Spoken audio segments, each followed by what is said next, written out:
ganda ng lugar. Pag tinignan nyo yung view, ayan oh. View of Eastwood, Makati, and Quezon City. So this is Barangay Silangan. Makikita nyo meron siyang mga upuan na gano'n, na setup na yung mga upuan niya na gano'n. Tapos pwedeng mag-ano rito yung campfire. No, so medyo tahimik yung lugar, under development pa, napakaraming mga gimikan dito. Nakikita nyo yung main road na yon. Mga gimikan yun, mga inuman, mga goto, ganyan, mga sisig, so tapsilog. Buti na lang umabot kami kasi galing kami ron sa ano, sa par headquarters. Sinama ko si Joem doon. Pinakita ko sa kanya yung gallery and the coffee shop and yung parang art center sa likod. Para may bas-bas niya, no? Kasi maggagawa rin kami ng landscaping doon. Parang ganito. Kasi halo-halo eh. It's art and yung halaman and landscaping and coffee. So magkakaroon din ng coffee dito. So ito, napag-usapan na namin ito yung Joem 2 years ago. 2 years ago. So under planning stage pa lang dito. Wala pang tubig, walang kuryente. Pero right now, this day, meron na. Meron ng landscaping, meron ng kuryente, tubig, meron ng bahay, oh. Joem's, it's a camping ground. So yung balak dito yung art camp sana is overnight stay and look. Kapag set up na siyang ganda nito ah. Binebenta to, no? Binebenta ba to? Magkano yung mga ganito? Oh, 10,000. 10,000 baka kailangan ko rin yan sa garden ko. Pamintang buo pala. Pamintang buo, ulo ko. Yan. Ganito. So, antayin natin maging kulay itim yan. Ito na itim niya. Kakaribisan mo yan. Yan na nahuhulog. Kukunin ko nga ito eh. Oo. Ito si Master Joem mo. Kumuway ka naman mga. Yo! So, may mga art camp posters tayo na hindi pa natutuloy, no? Kaya, binisita ko siya. Sabi ko, hey, what's up? Ano na nangyari dun sa art camp natin pinag-usapan 2 years back? Kasi, gusto kong ano man naging problema, gusto kong magtulungan kami, no? So may place siya, may place ako, pwede kami magsaluhan ng mga events kasi minsan kasi may sobrang bagyo, hindi makakit dito sa bundok, yung sakyan, pwedeng i-divert dun sa baba, no? Tapos magla-landscape kami, kasama namin siya, tutulungan niya kami, tapos share na lang kung paano kikita, no? Ito ang master eh, ito ang master ng mga halaman, ng mga tapos magko-coffee kami dito. Siyempre nauna ako sa kanya na pinatikim ko sa kanya yung coffee ko na press kasi obviously baka magsimula rin kami ng press dito dahil masarap dito dahil walang kuryente, di ba? So may ano naman yung coffee press mura lang yun. Parang 90 pesos. May mga tent ako dyan, tapos chair. Talagang camping talaga. Kano naman yung ano kung rerentahan din, diba? Per packs kasi yun eh. Per packs magkano? 4 packs, ay 4 sila, 2.5. 2.5. Pero anong kasama nun? Bahala na sila kung kung gusto nila matulog dito sa labas. Hanggang 4 lang, hindi na sila pwede magdagdag. Tapos may additional. Pag nagdagdag may additional. 2.5 4 people. Kasi ito may mga tent ako dyan. May mga tent na dito, ayan Ito, pinagawa ko na ito para sakali magturo ako. Yun, so parang kagaya rin pala nung akin, ano? Oo, kasi tignan mo sa beauty share sa'yo mo sa akin yung upuan eh. Kung sakasakali, kasi may table din doon eh kung kailan magtuturo. Yung time na nag-poster wala pang ganito kasi kaya nga, naalala ko yung mga bata baka umulan. Oo nga. Kaya wala pa ito, ngayon meron na. Meron na, tignan mo yung luma, yung nanay. Wow! Nakikita niyo yung pagka-artist ni Joem. Look. Sinong makakaisip niyan, ha?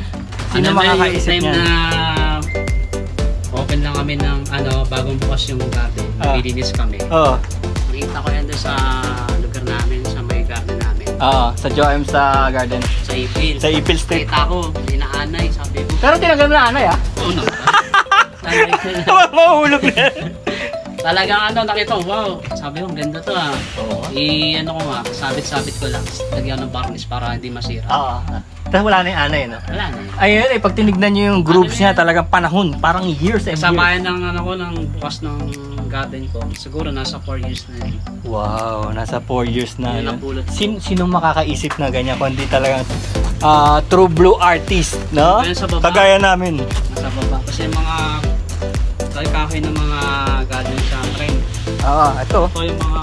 Ito ba yung sa Dambakal? Oo, yung mga trend. Oh, hinahanap ng gobyerno yata to eh. Joke lang. Ang tigas oh! Ang tigas nyo! Kasi yan po, yung malaki. Ayun po. Yung pa, lahat yan. Yung mga... Asan na yung riles? Hindi, joke lang. Wala yung riles. Wala yung riles. Oh. Hanggang dito pa kasi.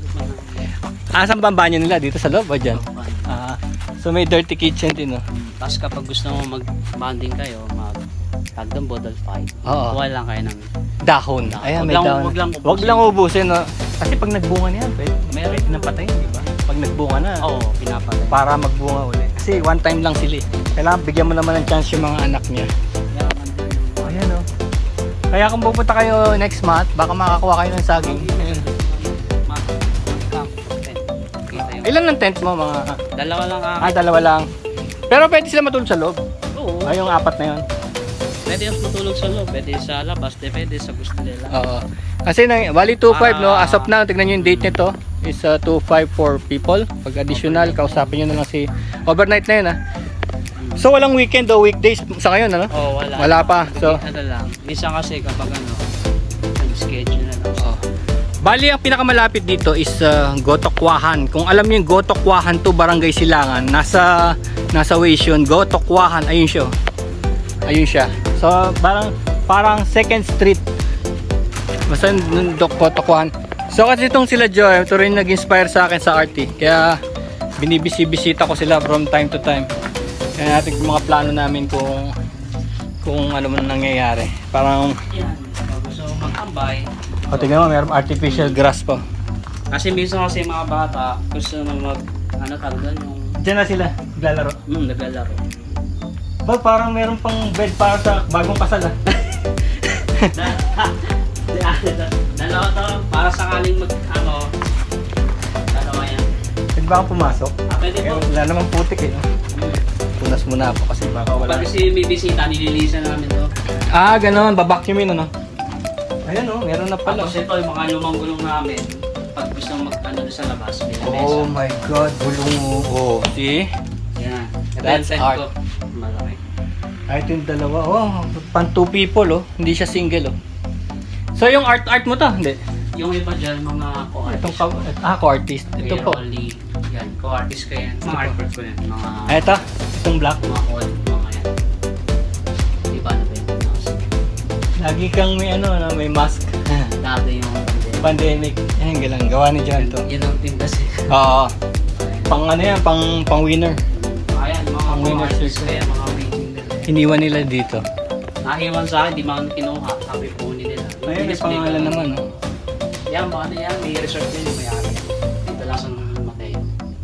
Sino yan? Self-portrait siya ba yan? Hindi, ito siya. Naka-portrait. Aha. May resort siya. Kay Rolly yan naman yan. Look oh. Rolly. Dito naman kay Japet yung isa. Kanya-kanyang style. Mga tropa yan. Kapag dito, pwede matulog. Ayan, pwede na rin matulog dito kung talagang... May extra rin ng carpet glass malaki kapag sakaling. Alam mo, dito sa loob, maraming tao rito sa loob. Malaki siya eh. Dito sa loob mismo. Kung ayaw niyo malamigan doon, pwede siya rito. Dito, minsan nagkatambay na lang ako ng view. Oo nga eh. Ayan, naggagabi na. Buti nga umabot kami. Alam mo, 15 minutes lang ba tayo? 15 minutes nakarating na kami dito. Mula sa bahay. Wala na, nakalubog na yung... Oo, kasi ano na kami, 5:30 na kami lumabas doon sa bahay. Anong oras pa lang oh. Dumating kami dito 6 o'clock, so mga 30 minutes. Tama yung yung puno na yan, kabulak. Ano yan eh, yung cotton ba yan? Yung yung Fire tree? Yung mga sa dinarotonyas. Oo. Yung building na yun, nakikita nyo yung building na yun sa likod ng fire tree na yan, yun yung UCM, di ba? UCM, alam nyo yung UCM, laging nakaano yun. Makasa-search nyo yun sa Facebook, yan, UCM.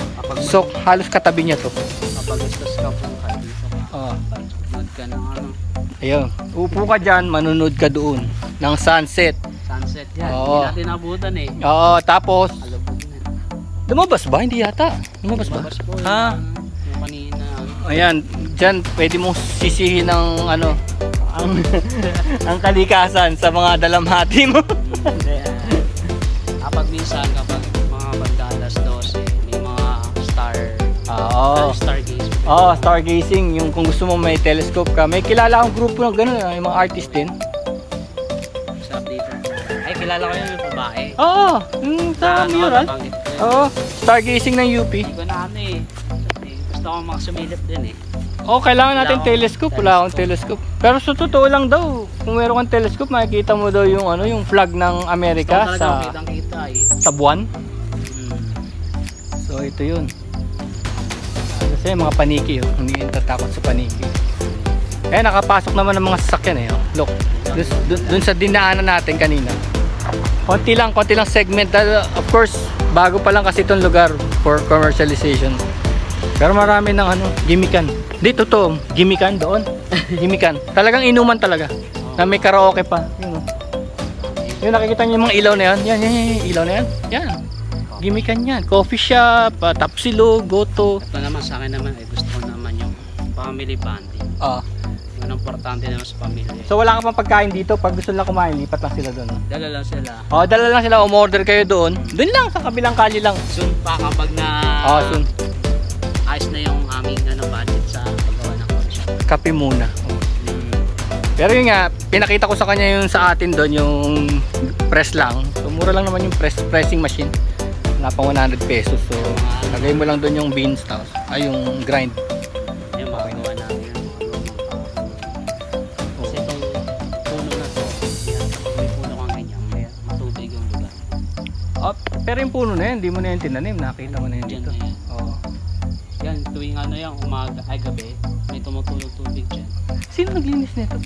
Sabi ng papa mo, madawag daw. Hindi naman pala. Oo, naglilinis minsan. Hindi niya alam. Pinapala ko naman, bisita ko dito. Oo. Ako naglilinis, tapos mga ilang araw, babalikan ko lang. Oo. Sige, yun na.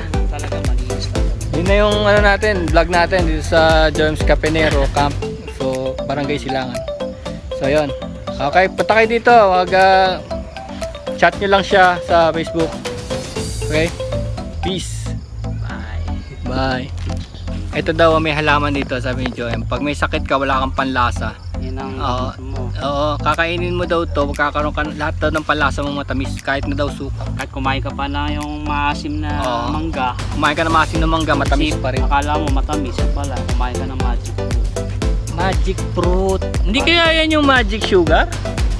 Iba yung magic fruit. Ito yung tinatawag na magic fruit. Kaso lang matagal lang to palaking taon. Pero may bunga, no? Abot siya na 4 years, 5 years bago umakit ganito.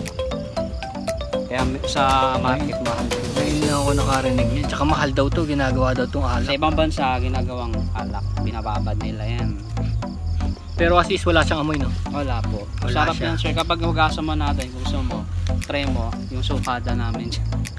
Hindi ako panlasa kung matamis. Kaso wala, malit lang kasi ito eh, pero dapat malaki. Pero okay naman siya, ano naman yan. Pag na-try mo. Kaso may panlasa ako, baka biglang mawala. Bumaligtad. Di maganda pala to pag may COVID.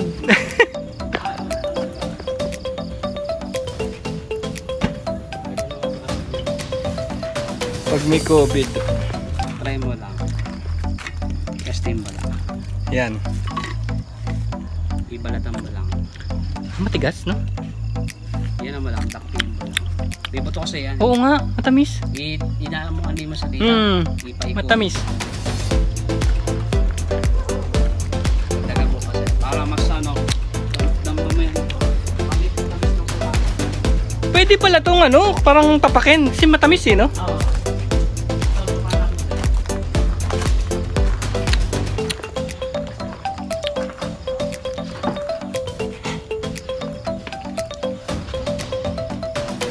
Wow, tignan mo nga naman to. Ito suka to, suka.